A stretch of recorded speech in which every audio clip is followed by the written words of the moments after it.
Hello everyone, so today we're going to make some Christmas gift tags, holiday gift tags, using a bunch of scraps. These are lots of the smaller scraps from the most recent Spellbinders card good of the month. Oh, what fun. So I have the paper pad here, but I am not going to limit myself to the most recent because I have a paper pad from Dancin' Santa, and there's a bunch of scraps there. And then I also have a paper pad from Merry Wishes that I have some scraps left in. And this is an old one, probably from maybe 2019, I'm not sure, Christmas Wishes that I have some. Now, some of them aren't going to go as well together, but there's still a lot of those traditional themes. I do have another pad, but it has, I don't know that I'll use it because it has a little bit more of a, I might use some of them, but I have to find the scraps for those. I think they're off somewhere else, so I'm not going to pull those in right now.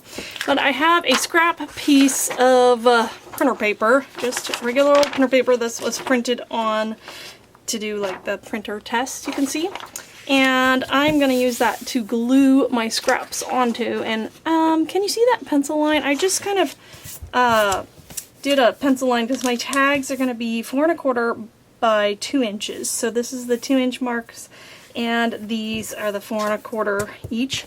That way I can kind of have at least some idea of the orientation, because these Christmas trees, they're kind of directional. I might want to lay this scrap vertically on this section, but I'm gonna try not to think too much about it. So I'll speed this on up and you can see the process. Maybe I'm gonna zoom out just a hair. So building these scrappy backgrounds, I think the big trick is don't think too much about it. Take whatever scraps you have, and I was looking at the orientation of some of these directional papers and thinking about that's why I put the pencil lines down, so that I could at least not have things in a weird direction, I guess, if that makes sense. But other than that, like the thickness, I did trim some things down. You can see me pulling my trimmer in, but mostly I liked to use the scraps as they were if I could. And I'm just grabbing them from the left and the right. There's multiple kits that I'm working with here that have a similar color scheme, and I think that I even did like a couple different color schemes on the same huge background paper. So some of them have more of the non-traditional pink colors in them, and then there's some that are more just the red, black, white, green colors. And so when I was using the pencil lines, and when I had more, like here on the left of the screen, you can see more of the black and the red and the green. It does have that lighter green, but I really liked how those turned out and just kind of sticking to the color scheme in the little quadrant. And when I do cut these up, I'm not going to necessarily keep them in the exact sizes, so there's some wiggle room there. But yeah, just getting the scraps down, build a lovely background paper, and then you can make some beautiful tags out of it from there. And so it was pretty fun getting to use up the scraps in this way, and I still have a lot of scraps left over. Maybe there'll be some cards in the future, but I don't know if I'm gonna have time to make a video for that. But yes, here we are finishing up these backgrounds, and I will slow it down and show it to you after I get them cut out as well. I think I just have couple pieces, trim off the excess. Here is the background paper, 8.5 by 11-inch scrap paper I pulled out of my recycle. And then I'm cutting them down, and I'm cutting them down at 2 inches. So that is the width of each tag. And then 4 1/4 is the height of each tag. But these I'm going to want to have background, or I'm putting them onto a tag, so I am going to cut them down further. But this is what they look like here, just in the tag size. So you kind of see what you have to work with here. And I think they're turning out pretty nice. So on to the first tag. Here I'm showing you, I wanted that little border with my tag weight cardstock that I'm using as the tag, because since I just used printer paper, I need to adhere it onto some cardstock to make it into a tag. So I'm just going to trim off, but at this point I can trim off anything on either side that I think doesn't look as nice, and so it works that way. And then I'll just put a little adhesive on the back and place it down.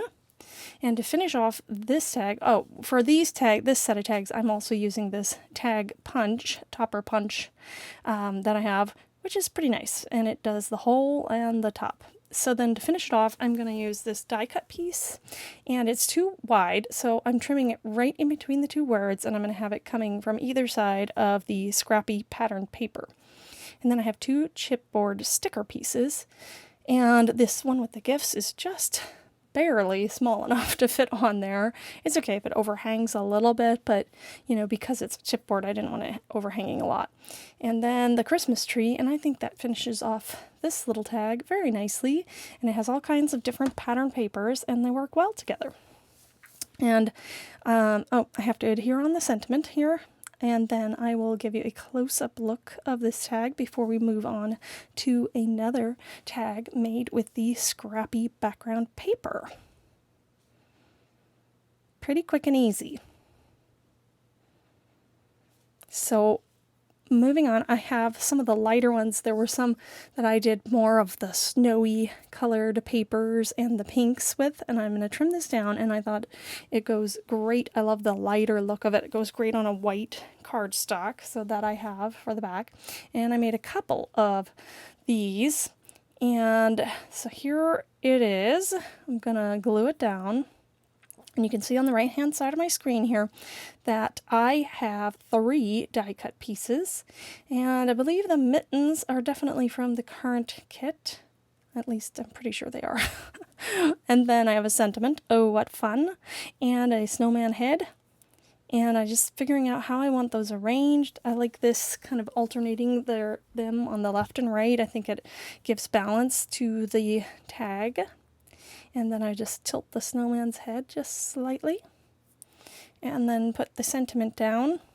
And because there are papers with that gold accent on the sentiment there goes very nicely. So here's the kind of coordinating one, which again I need to trim down so that I can have that lovely white border, and glue that down on to my tag. And again, I'll have to punch the top of the tag there. They're similar, but they're not the same, so they're completely one-of-a-kind unique, yet you can mass make with this method. So then I have some similar die-cut embellishment here. I have the Christmas sentiment, the oh what fun, and a couple of die-cut piece snowflakes. So I'm going to play with the arrangement here, and it's a little bit crowded. I didn't want to cover up too much of my lovely background papers, so I end up tucking the snowflakes under just a bit. And they can overhang a little bit as well, but I like how it ends up here. Just tuck this last snowflake in underneath the Christmas sentiment, and then I can go ahead and glue that down as well. And I liked covering up that seam there between those different papers. It's quite nice. So moving on to another method here of decorating them, at least. I have this one that is kind of more traditional colored. I really like how this turned out with the black, gold, red, green, and white. And I took the dies from the current Spellbinders card kit of the month. Oh, what fun. And you can cut out this Noel sentiment, the tree, the ornaments, the little garland, and the star. All come in that die set. So I've cut it out of this kind of coordinating cardstock color that I had in my stash. And I put it all together off camera because that does take a little bit of time. And then I can just glue it on here as a focal point for the tag. And you can still see a lot of those scraps coming through. And then the Noel, I'll just angle up towards the top, and it finishes it off very nicely.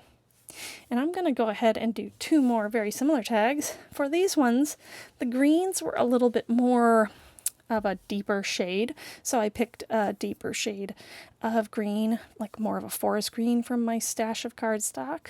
And that's the great thing about having a die that cuts it out. You can customize it to what you have. So I really like these dies. I think they'll be really useful for Christmas stuff, and that's how these 2 turn out. Now back to the gingerbread men. You remember these guys, right? Okay, so for this little bit here, I just wanted to share how I did the gingerbread men. I have the stamp set here with the 3 different gingerbread men, and this is it stamped out so you can see.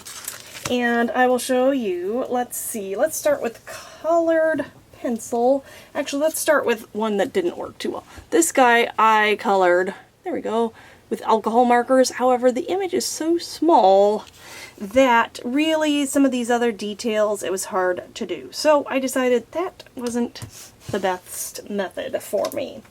And then I tried colored pencil, which worked a lot better. And then I'll show you the 3 colored pencils I chose. I have Prismacolor, and so there's PC 928, that's blush pink, sorry, I was reading the French. And this is just for his eyebrows, which in the die cut piece here, they're just slightly lighter, so you wouldn't have to do that if you didn't want to. I don't know, I just went with it. And then I have pink, PC 929, and dark brown, PC 946, which I colored all of these guys with.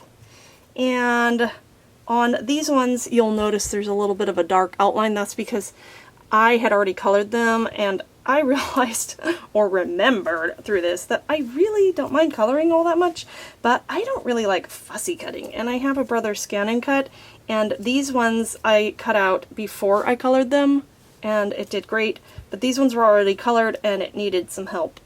So I darkened the line around it, but that was just almost as tedious as fussy cutting to try and draw around it. So there's that, and I will show you briefly the coloring process. And I didn't mention, but that's why this is here. The white, I just found that I could go over it. Oh, this is an 08. What happened to my 05?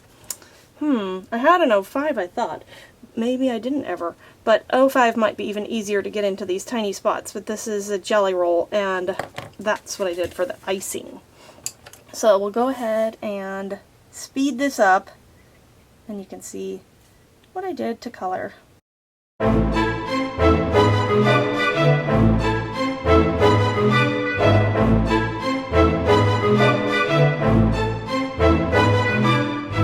There he is, all colored. I'm not going to fussy cut him out on camera, but the Jelly Roll pen really helps because, you know, I did go over the lines in some places, and it just kind of goes right over the colored pencil and covers it up. Option number 2, which I also really like for the gingerbread men, is watercolor. And here's, you know, a couple of my not as great ones. I don't know. I did it like straight. I used this watercolor tin by Jane Davenport. I used the cocoa color. And you could also, I think with this one I also used another watercolor tin that had a pink, and I mixed I mixed the bright pink with some white, but I don't have a brush fine enough, so I had a hard time getting in there, but I used a combination of the colored pencil, these 2 pinks, and the watercolor for the one that I liked best. So, and these guys were kind of dark. I was trying it out. I don't know. It's just a little too dark. I liked it better where you could kind of see this lighter color. So look at all these cute little guys here. And this colored pencil sort of resists a little bit the watercolor. There he is. I was looking for my little man here to show you on camera the process with that one. Again, you know, this part here just is so tiny. If you had a pen or a paint pen or something that was super fine, or even a super fine alcohol marker to go in and do that color, might be easier. The colored pencils really like this watercolor paper. It's a recent acquisition from, this is the watercolor paper I used from my recent sketch box. It's a Marabou Graphics Aquapad. So it's not too heavy, so it's easy enough to cut out, but it can handle the water. And, you know, I'm not putting a ton of water on there because he's tiny, right? So here's some water here. We're going to go in and take the cocoa color, and I'm just going to get some more water in there because, and what I did for around the face was, this I found easiest, and I don't mind going over the eyeballs because I'm trying to avoid them, but I don't mind doing it because I can just go over it again with the jelly roll. But I'm going in with just water first here, and going around the parts that I'm kind of wanting to avoid, and then I'm going to go in with the color, and it will do its lovely, I'm just going to go right over the icing on his arms though. Do its lovely watercolor thing where it spreads out magically. Kind of have to coax it on this paper, but you can see how that works there. It is tiny, yes. I thought when I first saw these gingerbread men, oh, these will be fun to color. The limitation is the size. It's, well, I already said it twice, I think. Tiny. So, if you like coloring tiny, yeah, it's fun. If you like a challenge, yeah, it's fun. But there is that. It is a challenge. But I like how it turns out. And, you know, I also tried, whoops, I want to wet the legs first. Just going over everything and then, you know, like coloring the whole guy brown and then going back over with the actual colors on the smaller places that I wanted. I mean, it works, but I think I didn't like that method as much, and that's why I'm doing it this way. So you get the benefit of seeing what I chose after trying multiple things, and then if you want to go ahead and color this guy, you can choose what works best for you. But you see a few different ideas and how it worked for me, and of course it might work differently for you, but here he is, and then we need to dry him. So I'm going to pause here. Alright, I think he's fairly dry. Now, one thing to remember with watercolor, and which is part of the reason I went so dark on these guys, is that often it will dry lighter.